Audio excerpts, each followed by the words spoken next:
నమస్తే, welcome to KVR news 9 bulletin. ముందుగా headlines చూద్దాం.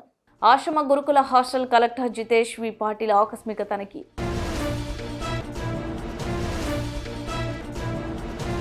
కనకగిరి రిజర్వ్ ఫారెస్ట్ పులిగుండల ప్రాజెక్టును పరిశీలించిన కలెక్టర్ ముజమిల్ ఖాన్. సడక్ సురక్ష అభియాన్ జాగృత కార్యక్రమం నిర్వహించిన మేడ్పల్లి ఆర్టీఓ అధికారులు.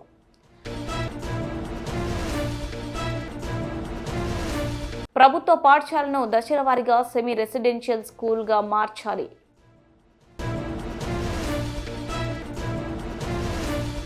పట్టా భూములను అటవీ భూములంటారా? ఎమ్మెల్యే పెద్దిరెడ్డి రామచంద్రారెడ్డి. గిరిజన బాలుర గురుకుల పాఠశాల మరియు వసతి గృహంను జిల్లా కలెక్టర్ జితేష్ వి పాటిల్ సాయంత్రం ఆకస్మికంగా తనిఖీ చేశారు. ఈ సందర్భంగా కలెక్టర్ విద్యార్థులతో మమేకమై వారికి అందుతున్న ఆహారం మరియు సమస్యలను అడిగి స్వయంగా రాసుకున్నారు.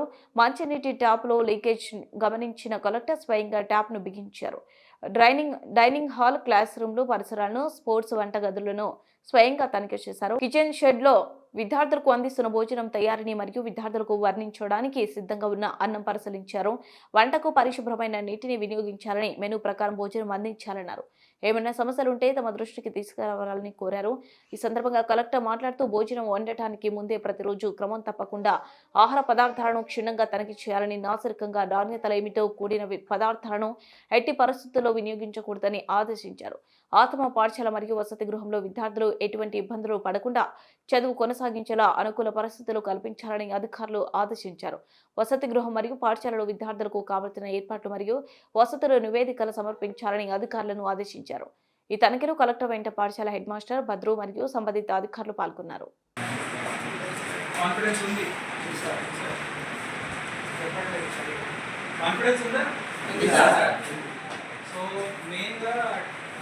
ఎగ్జామ్ గురించి ఎప్పుడైనా భయం బికాస్ అట్లా తయారైపోయింది. 10th ఎగ్జామ్తో మన ట్రాక్ అంతా డిసైడ్ అవ్వడం అంటారు. సో దాంట్లో కొంత నిజం ఉంది, కొంత నిజం లేదు. బికాస్ 10th ఎగ్జామ్తో మీకు ఎంత మార్క్స్ వస్తాయో దాన్ని బట్టి మీకు 11th and 12th track decide అవుతుంది కదా. కొంతమంది బైపీసీ పెడతారు, ఎంపీసీ పెడతారు, లేదా ఇంకా కామర్స్ సైడ్ పెడతారు, అవునా? సో అవన్నీ మీరు మైండ్ నుంచి తీసేయండి. ఫస్ట్ మీకు ఏం కావాలంటే మంచి మార్క్స్.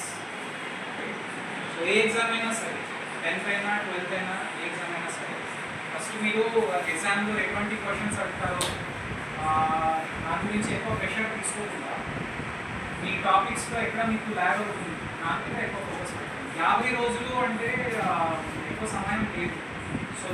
ఖమ్మం జిల్లా కలెక్టర్ ముజమిల్ ఖాన్ సత్తుపల్లి డివిజన్ తల్లాడ పరిధిలోని Kanakagiri reserve forest Puligandala project Khammam నగరపాలక సంస్థ కమిషనర్ అభిషేక్ అగస్త్య, స్థానిక సంస్థల అదనపు కలెక్టర్ డాక్టర్ పి శ్రీజ, అటవీ అధికారి సిద్ధార్థ విక్రమ్ సింగ్లతో కలిసి పరిశీలించారు. సుమారు 5 కిలోమీటర్లు అడవి మార్గంలో కాలినడకన గుట్టపైకి ఎక్కి పులిగుండాలను కలెక్టర్ సందర్శించారు. ఏకో టూరిజం ప్రణాళికలలో భాగంగా కలెక్టర్ కమాండ్ జీపులో ప్రయాణించి పచ్చని సోయగంతో ఉన్న అటవిని సంరక్షిస్తూ ఇక్కడ ఆహ్లాదకరమైన పరిస్థితులు ఏర్పాటు చేసేందుకు కార్యాచరణ కోసం మొత్తం ఏరియాని పరిశీలించారు. పాలపిట్ట ఓరియల్ టవర్ ఎక్కి బైనాక్యులర్ ద్వారా చుట్టుపక్కల ఏరియల్ వ్యూ కలెక్టర్ చూశారు.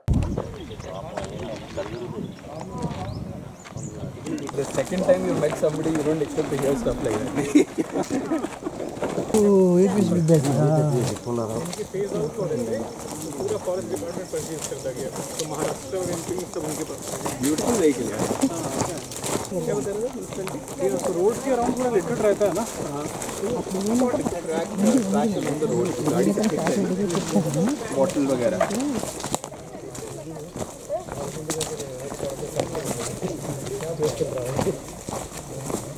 నేను ముందు చూసుకోవచ్చు లేట్ మంది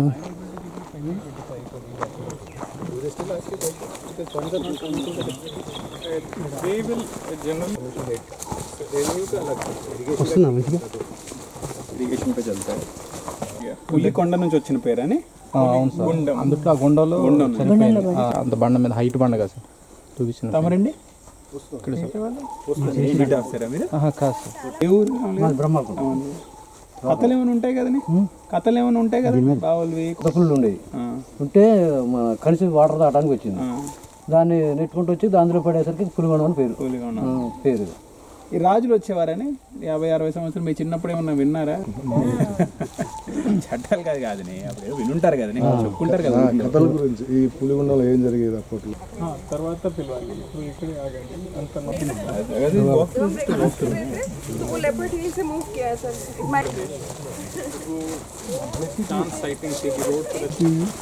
Sir, otherwise we'll use this all the boundary pillars in our operation, cultural operation. तो वहाँ पर भी हम कंट्रोल बहुत लगा. ఫ్లవర్స్ సార్ ఫ్లాస్ ఇది మన ఫంగై అది మనకి పుట్టగొడుగులు. Imagine that 3 times the forest, because Britishers के quarters होते थे. They would plant everything in this huge banyan, lot of wildlife.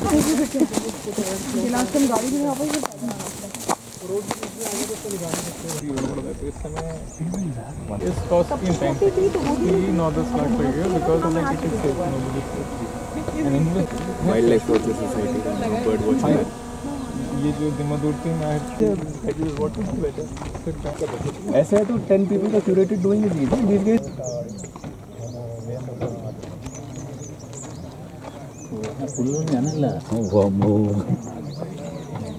Route which will be completed in 4-5 days. Direct from Leopard Watch Tower, they can make a circle and come back here. So we cannot connect here. Again, they have to go this way. Okay. Yes. ऐसे करा दो. How long is it? Chandrapur. Take them for 1 hour. We can't do this, sir. It's not possible. నరక్ ఇక్కడ నుంచి మళ్ళీ ఈ trek అయిపోయిన తర్వాత ఇలా మనం తీసుకెళ్తే కుదిరితే మళ్ళీ రౌండ్ వచ్చేస్తుంది. तो फिर अभी आज इसी को यहाँ पे कर लो. Saturday night camping, Sunday morning trek, Sunday afternoon exit, then go back. There are some more small temple.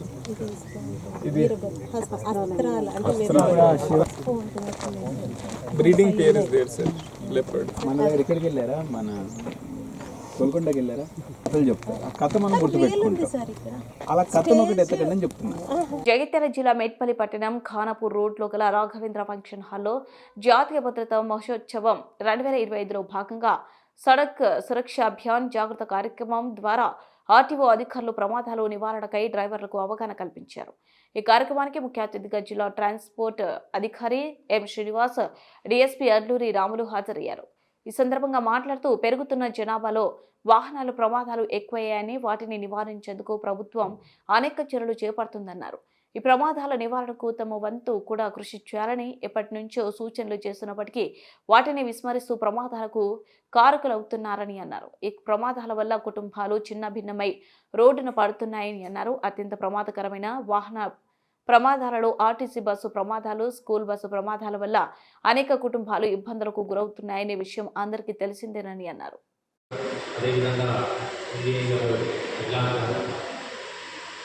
మిగతా ఆర్టీఓ డిపార్ట్మెంట్ సిబ్బంది, అదేవిధంగా మా పోలీస్ డిపార్ట్మెంట్ ఎస్ఐ కిరణ్ గారు, తర్వాత మన ప్రైవేట్ స్కూల్స్ యాజమాన్యం రామారావు గారు, మిగతా కరస్పాండెన్స్, వివిధ స్కూళ్ళలో డ్రైవర్గా బస్సులలో డ్రైవర్గా పనిచేస్తున్న డ్రైవర్లకి, టీచర్స్ అందరికీ నా హృదయపూర్వక నమస్కారం. ఈ మీటింగ్ ఏర్పాటు చేయడం చాలా ముఖ్యమైనది. అదేవిధంగా ఈ మెట్పల్లిలో ఇంతమంది అంటే చాలామంది ఉన్నారు, దాదాపు 100 డ్రైవర్ ట్రైనర్స్ ఉండడం అనేది చాలా గొప్ప విషయం.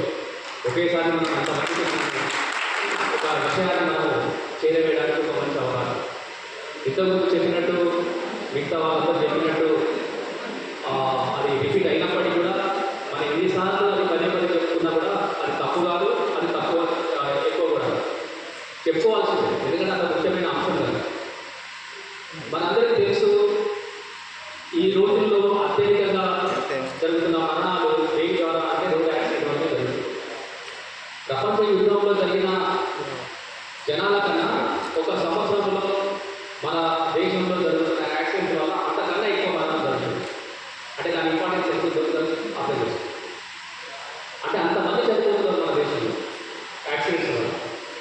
అందుకని ఈ యాక్సిడెంట్స్ను నివారించడానికి అంతకుముందు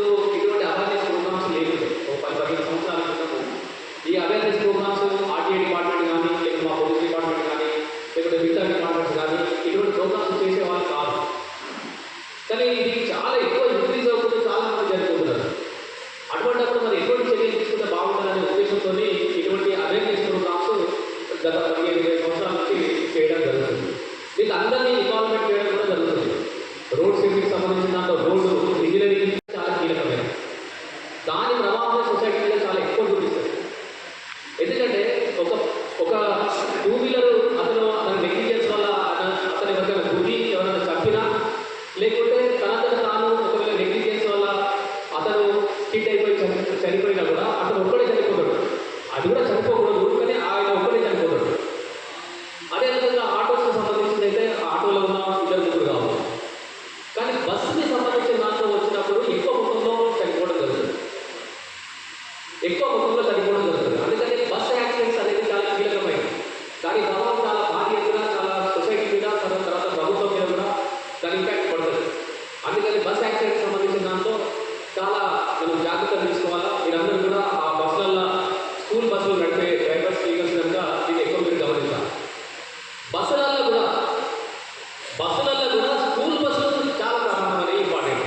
మళ్ళీ బస్సులలో ప్యాసింజర్ బస్సులు ఆర్టీసీ బస్సులు డిఫరెంట్. మళ్ళీ ఆ బస్సులకు సంబంధించిన ఇంపాక్ట్ ఒక్కొక్క స్థాయిలో ఉంటే దానికన్నా స్కూల్ బస్సులకు సంబంధించిన ఇంపాక్ట్ ఇంకా ఎక్కువ స్థాయిలో ఉంటుంది. దాని ఇంపాక్ట్ సొసైటీలో ఒక స్కూల్ బస్సు సంబంధించి జరిగినప్పుడు చిన్న పిల్లలకు సంబంధించిన వాళ్ళు ఎక్కువ మంది ఉంటారు.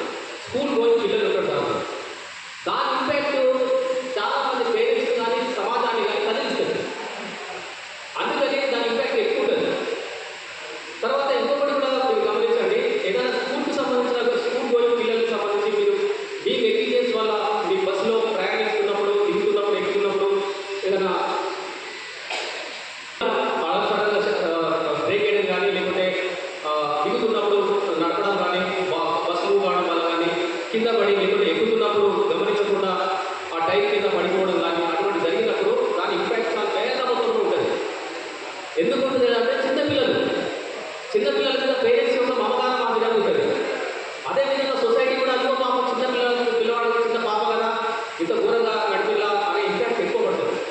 దానివల్ల ఒక్కొక్కప్పుడు ఆ ప్రాంతంలో ఉన్న మొత్తం ఆ ఏరియా వాళ్ళందరూ వచ్చి దాడి చేయడం కూడా జరుగుతుంది. ఆ బస్సు కాలవేయడం కూడా జరుగుతుంది. ఆ డ్రైవర్ మీద దాడి చేసి కట్టిన సందర్భాలు.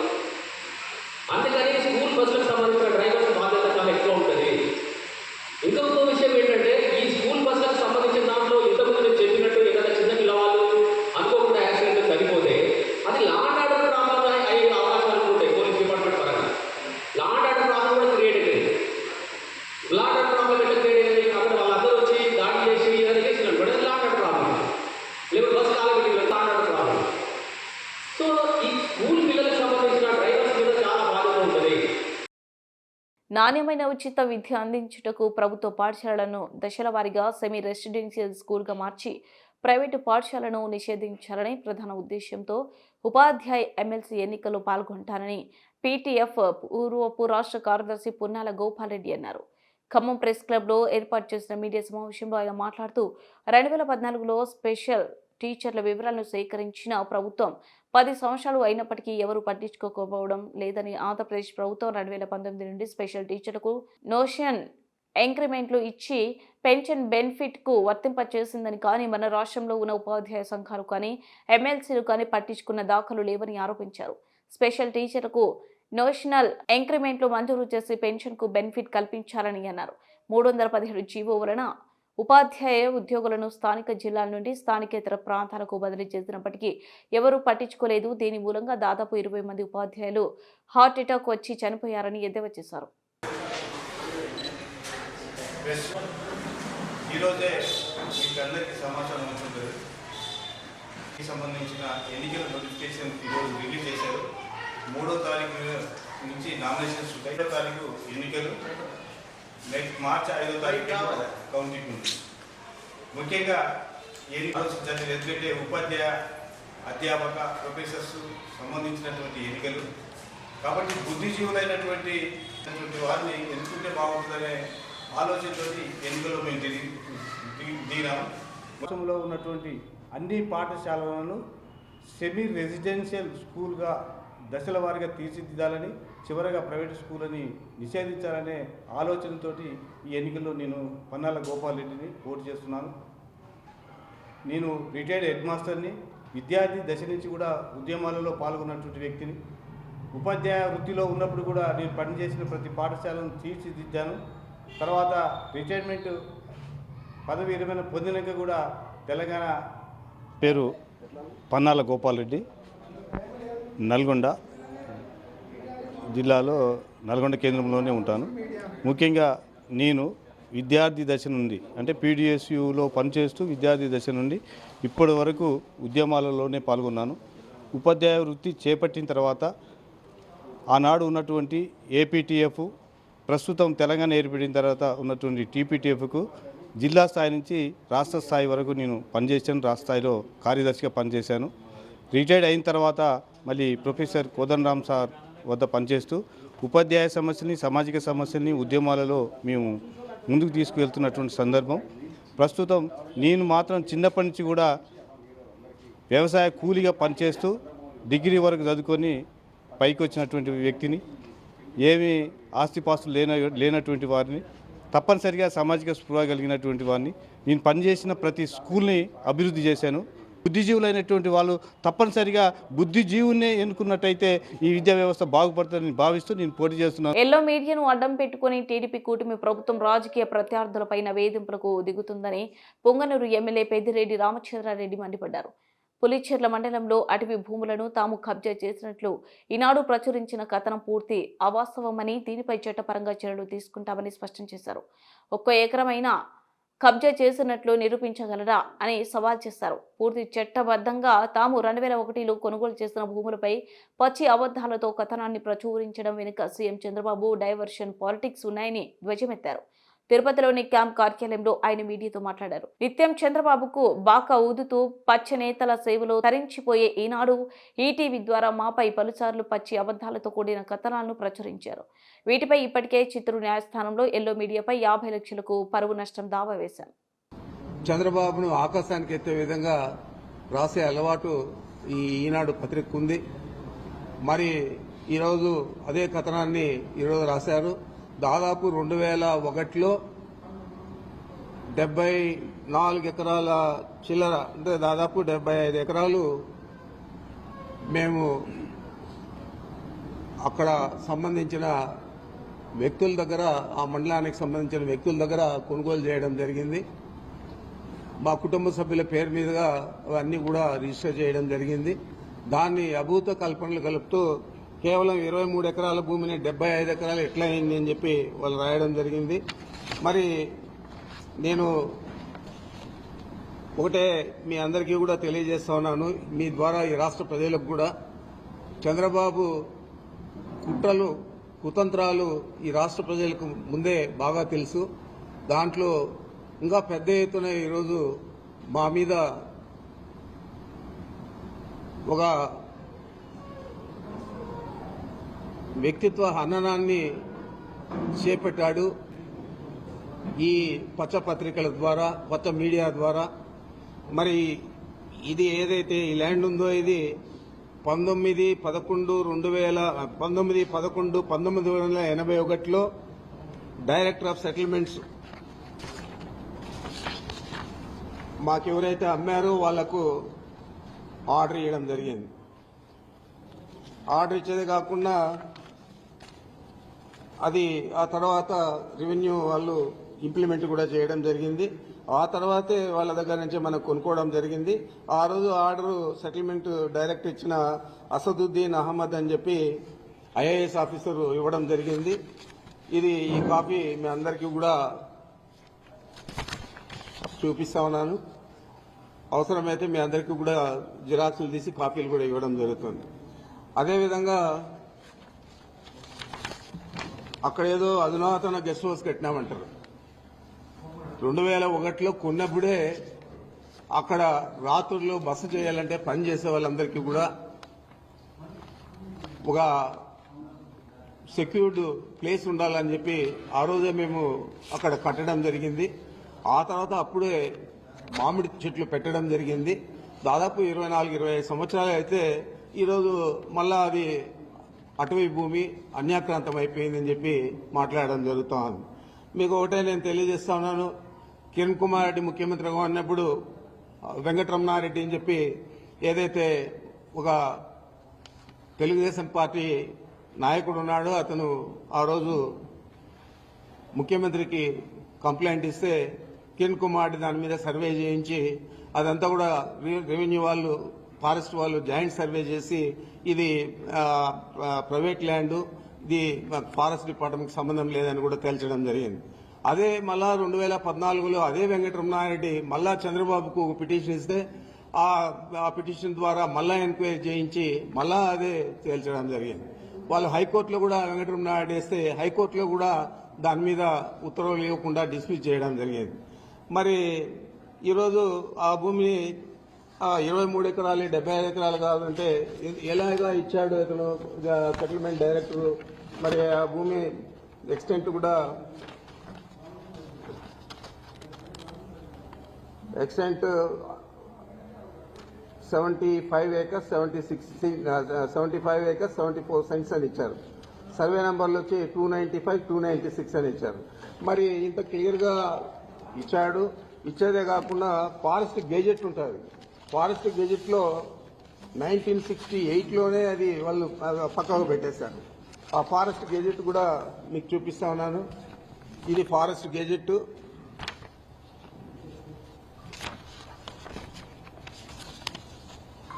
ఈ ఫారెస్ట్ గెజెట్లో కూడా 75 acres 74 cents ఆర్ 76 cents అని చెప్పి ఇచ్చారు. రైట్ ఆఫ్ వే కూడా 30 అడుగులు దారి కూడా దీనికి ఇవ్వడం జరిగింది. ఇదే దారి. ఇది గెజెట్ ఎవరికైనా కానీ పబ్లిక్ డొమైన్లో అవైలబిలిటీ ఉంటుంది, చూసుకోవచ్చు.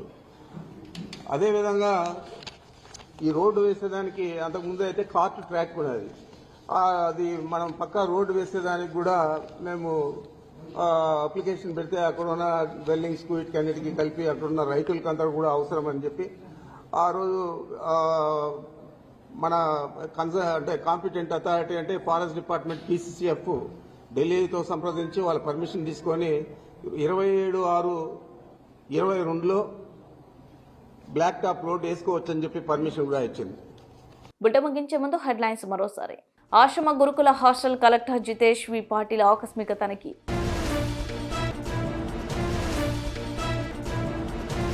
కనకగిరి రిజర్వ్ ఫారెస్ట్ పులిగుండల ప్రాజెక్టును పరిశీలించిన కలెక్టర్ ముజమిల్ ఖాన్.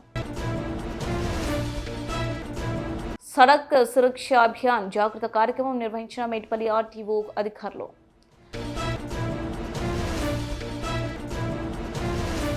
ప్రభుత్వ పాఠశాలను దశల వారీగా సెమీ రెసిడెన్షియల్ స్కూల్గా మార్చాలి.